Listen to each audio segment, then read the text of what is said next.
Bueno, ahora vemos los datos, los archivos de tipo binario. La diferencia con los de texto es que se trata de archivos estructurados, digamos. Por lo cual tenemos que definir la estructura de registro. En este caso queremos crear un archivo binario con datos de alumnos. Definimos que nuestra estructura va a tener un DNI entero y 2 notas de calificaciones de tipo float. Bueno, definimos con la palabra reservada struct, pero en este caso también definimos un tipo de datos de tipo registro al que le vamos a llamar tr-alumno. Siguiendo nuestra convención, esto es un tipo de datos de tipo registro llamado alumno. Después se crea la variable alumno que tiene, según la convención, lleva una B corta de variable, R de registro, que va a ser del tipo tr alumno que creamos anteriormente. Se declara el archivo como bf alumno, o sea, variable de archivo para los alumnos. Bueno, el proceso principal tiene 3 funciones: de iniciar proceso, grabar archivo alumno, finalizar proceso. ¿Cuáles son las particularidades en el iniciar proceso? Que tenemos que, como en el archivo de texto, abrir el archivo indicando el nombre, en este caso alumnos.dat, y el modo en que se abre. Esto es WB, o sea, de escritura, de write y de binario. Y se asigna a la variable bf alumnos. ¿Qué otra particularidad tiene? Bueno, en este caso el ingreso de los datos va a ser por teclado y se le pregunta al usuario si va a ingresar o no. Y mientras la respuesta sea distinta de n, minúscula o mayúscula, se invoca la función ingresar datos y grabar el archivo. Ingresar datos es como es por teclado, utilizamos la función scanf. Solo que acá la variante está en la forma en que invocamos a la variable. O sea, como usamos un registro, tenemos que invocar al nombre del registro, en este caso br-alumno, y el campo que está dentro de este registro, o sea, bralumno.dni. Y así para cada uno de los datos, para la nota 1 y para la nota 2. Bueno, con eso se ingresan los datos de un alumno. A continuación, se invoca la función grabar registro del alumno. Y para eso se graba un registro en el archivo alumno. ¿Y cómo le indicamos eso? Con la función fwrite, donde el parámetro exige que pongamos la variable registro alumno, la longitud o el tamaño del registro, que en este caso se obtiene con el operador sizeOf, sobre el tr alumno, que es el tipo de registro que definimos arriba. Indicamos que es un registro el que se va a insertar y que se va a hacer en el archivo bf alumno. Bueno, después de grabar, de nuevo se pide ingresar la respuesta de si va a haber más datos o no. Bueno, y esto se repite mientras la respuesta siga siendo no. Cuando la respuesta es sí, directamente finaliza el proceso. Y el final del proceso va a ser cerrar el archivo. Bueno, eso es lo que hacemos podemos ver el código, grabar el archivo. Si este código es el que ustedes vieron, si ya está compilado, ejecuto. Lo que me dice es si quiero ingresar datos al archivo. Le digo que sí. Y me pide los datos de cada uno de los alumnos. Entonces ingreso un DNI ficticio, una nota del primer parcial, una nota del segundo parcial, y ese registro, digamos, se agrega al archivo.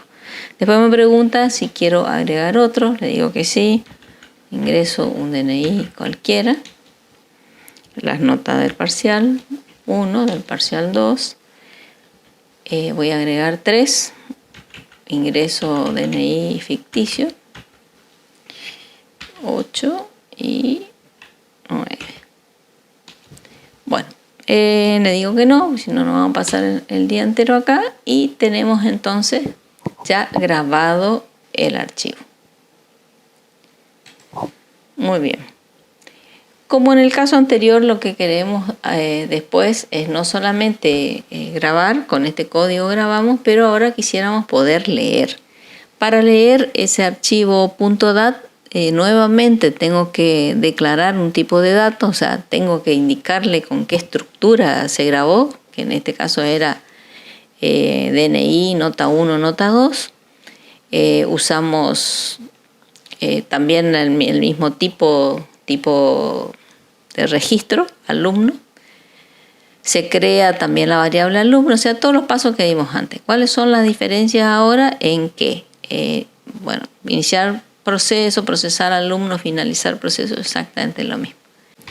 Bueno, esto lo que hace entonces es iniciar proceso, tiene que abrir el archivo. La diferencia está ahora en que colocamos el nombre alumno.dat, pero el modo cambia, digamos, ahora es RB. ¿Por qué? Porque vamos a leer el archivo. Después de eso, de iniciar proceso, vamos a procesar alumnos. Procesar alumnos va a ser tiene que hacer una lectura de cada uno de los registros. Y acá utilizamos la técnica de lectura adelantada. O sea, primero se invoca la función obtener alumno. Esta función lo que hace es utilizar la función fread para leer un registro. En esta función le damos los parámetros de la variable que le corresponde al registro alumno, el tamaño de lo que va a transferir, que para eso se utiliza el sizeOf aplicado al tipo de registro alumno, me va a dar la longitud de ese registro. Le ponemos 1 porque queremos grabar un solo elemento y le indicamos en qué archivo tiene que insertar ese registro. Bueno, entonces la lectura hizo eso, digamos, obtener un registro del archivo. Después tiene que iterar esa lectura tantas veces como alumnos haya.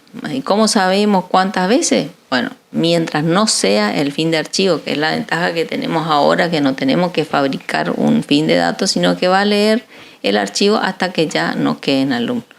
Y por cada iteración va a procesar al alumno, que en este caso es mostrar los datos del alumno, el DNI, la nota 2.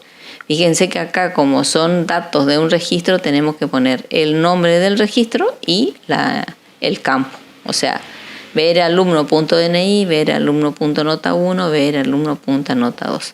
En este procesar alumno también se suma, mejor dicho, se cuenta la cantidad de alumnos. O sea, voy contando cada alumno leído. De manera tal que cuando llegue a finalizar el proceso, mostremos la cantidad de alumnos registrados. Bueno, vamos al IDE. Yo ya había cargado los datos, ¿se acuerdan? Que le dimos los valores ficticios, compilo, ejecuto. Y acá me muestra efectivamente los datos de los alumnos que cargué. ¿Se acuerdan que cargamos 3 registros con documentos ficticios y cada uno de los alumnos tiene una nota 1, nota 2. Bueno, dejo estos resultados. Este era el resultado del crear el archivo alumno.dat, y este es el resultado de la lectura, o sea, del programa lee archivo binario.exe. Me muestra los datos de todos los alumnos. De nuevo vamos a la ubicación. Fíjense que en el lugar que yo tengo configurado en que tiene que guardar los archivos y los programas, tengo los programas fuentes de graba archivo binario, lee archivo binario, y tengo también el archivo creado alumnos.dat. Si yo intento abrir este archivo, no me va a mostrar ninguna aplicación asociada para abrir. Con lo cual, una diferencia importante para recalcar es que Poema 20txt, un archivo de texto, yo lo puedo ver, puedo hacer visible su contenido, en tanto que alumnos.dat no. Si quiero saber lo que tiene, tengo que leer el archivo con la estructura que definí para ese registro. Bueno, esto es todo. La recomendación es, bueno, que hagan una intensa práctica. Este va a ser el nivel de complejidad que vamos a solicitar en el examen integrador final. Muchas gracias.